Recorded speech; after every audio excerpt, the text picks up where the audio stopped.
you have a lot of bone imagery. So can you tell me a bit about your relationship with bones and why you use that imagery a lot in your poems? It's so funny. I was also this one time I also noticed, like, I realized that I don't feel like a poem is a poem without bones. I noticed that all my poems, and at first it would just happen that all my poems just have bones, and then I noticed the protein, and then I was like, okay, bones. I don't know. There is no specific reason. It just gives me. I feel like bones are like beneath the flesh, right? So if I go bones, I feel like I'm just going there. But I know that's a lame answer, you guys. I'm so boring, but I don't know why I use bones. I just use bones. Yes.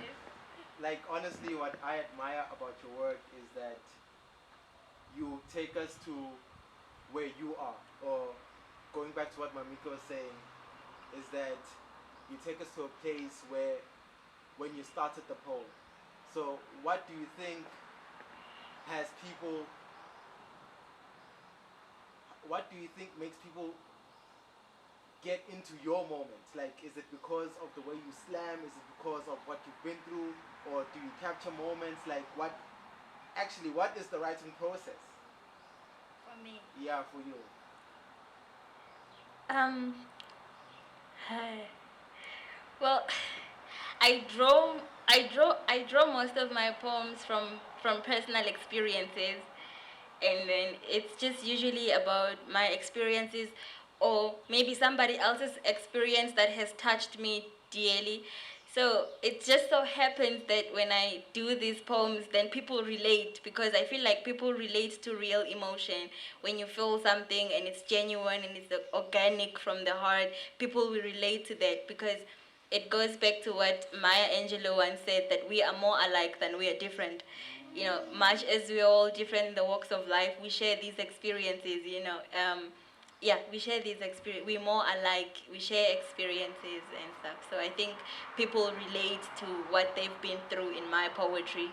Just like Fortune said that it so happened that he wrote about his abuse, and people can learn from that, or people can be healed through that, because maybe they are going through the same thing. So I don't know if I've answered correctly. This is the first time for me, yo. I don't know. You are awesome. I also have like one question. I'm gonna sum it up to one question, right? That like all your poems, they have like genuine emotion, right? But even though you writing about something that could be overwhelming, like for example, the 1700, right? That was deep. Like, how do you compose yourself when you like going to write something that deep? I just want to know that because as an overthinker, I would be sitting there like, damn, Mamiki, that's deep. But like, how am I gonna compose it? Do you get what I mean? Because like our minds have like as you have a train of thoughts, another one comes. So how are you able to compose that much chaos and make it so Yeah. organized? Yeah. Well, I don't know how that happened. Well, with 1700 hours, it, I would write it and feel like the poem. I know I'm gonna sound like I'm talking about 700, but it was so personal to me that I literally felt like as I'm writing it, I'm busy jabbing myself with objects. Wow. Like the words were just piercing. I'm like, oh, that's too much. Don't say that to yourself. But I was writing, and then I think I would cry, and then I would hold myself. I don't know. Then at the end, it just became a poem, and somehow. Thank you. I like it's like all her poetry is beautiful. Beautiful. And as she said, if when she was writing she's jabbing herself, I think because as poets when you write things you reveal to yourself what you actually feeling or thinking, and sometimes it is shocking, like, whoa, is this how I really feel? Like, damn. But then I saw a question there. My other question is, you seem like you have two different personalities. You have Yeah. like this, oh my gosh, I'm so shy, this, that, and then like you keep quiet for 2 seconds, then you're just like, yeah, watch. And I'm just like, how? What's happening? You know what I mean? Like, so, do you have like do you get into a zone when you are like slamming? Like, how do you feel that, does it happen consciously where you're like, okay, put it all aside now, we're doing this call? Like, how do you get into that space where we can see the shift from this person we're talking to now who's like, oh my gosh, guys, I'm so shy, and this person who's just like, and the trees, and the sycamore, and the what, and you're just like, yo. How do you, like, does the space feel different when you are slamming? Like, are you aware of that process happening within yourself when you switch in between those two different personalities? I'm not really aware, but I've been told a lot that, like, hey, what happens to you? And sometimes when I see clips and then I see myself, maybe when I'm saying hello, then I see the me that I know. And then when I start doing the poems, then it's like, eh. Then I'm also aware. I don't think it's I learned about I read about it in positive psychology. I think it's they call it flow. When you do something that you love or something that is like truly in you, you lose yourself in the moment. You flow, you know. So I think maybe it is what affects me as well. Because yes, I'm very shy, but when I start to do the poems, I don't know, it just happens that I do okay, and I'm surprised at how I got there myself. When I'm done, then it's like when I'm done, it sinks in. Then I'm like, okay, then I'm just back to that self that is so nervous and shy. Is that okay? Everything you say is good. Is it? Yeah.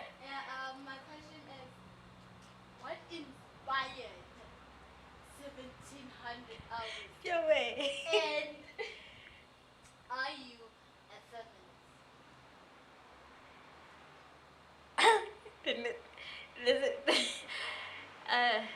Yo, Banelli, you've been quiet. Then you just come with these questions.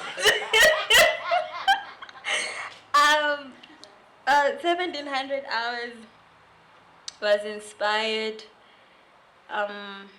It was about me. I think at the moment I felt very dysfunctional.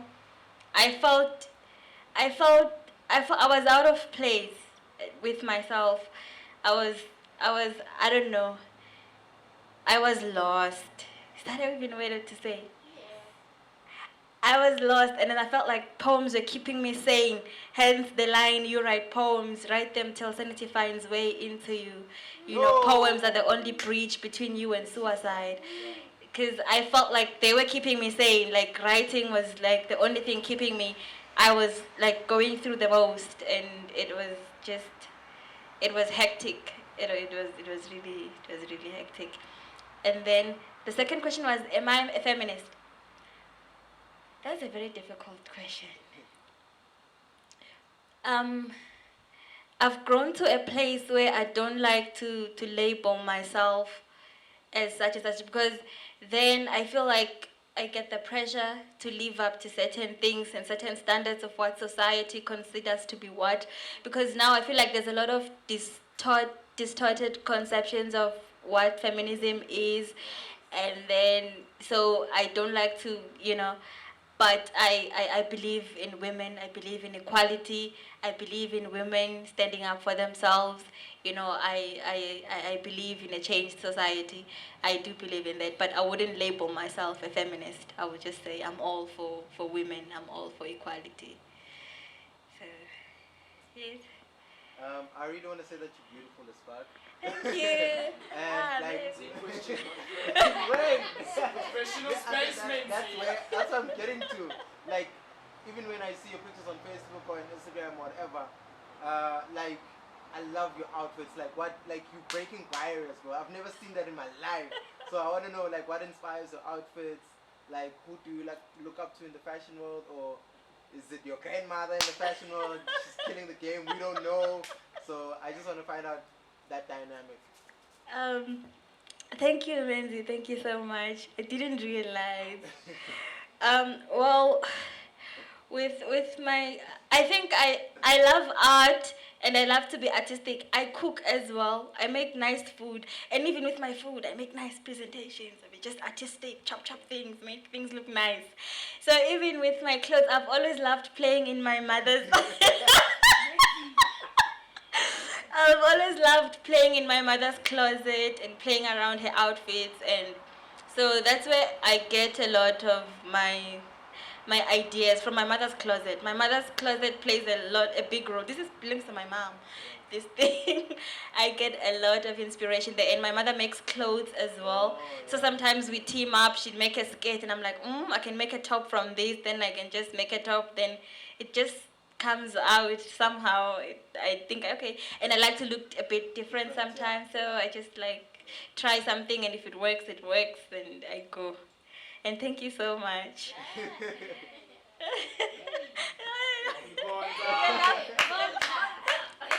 Your jean is also amazing. Did you make that yourself as well? Did you not, dude? Hey, the combos communicate. Yeah, the combos are communicating. So it shows that you are a creative because, as you said, you're into clothing and cooking and poetry, basically expressing yourself in different ways. And we are grateful that you and honored that you got to grace us with your presence today. And everything that you answered was amazing. Because I don't know why you were afraid, because you're an educated lady, girl. Everything was like amazing. So thank you, right? Yeah.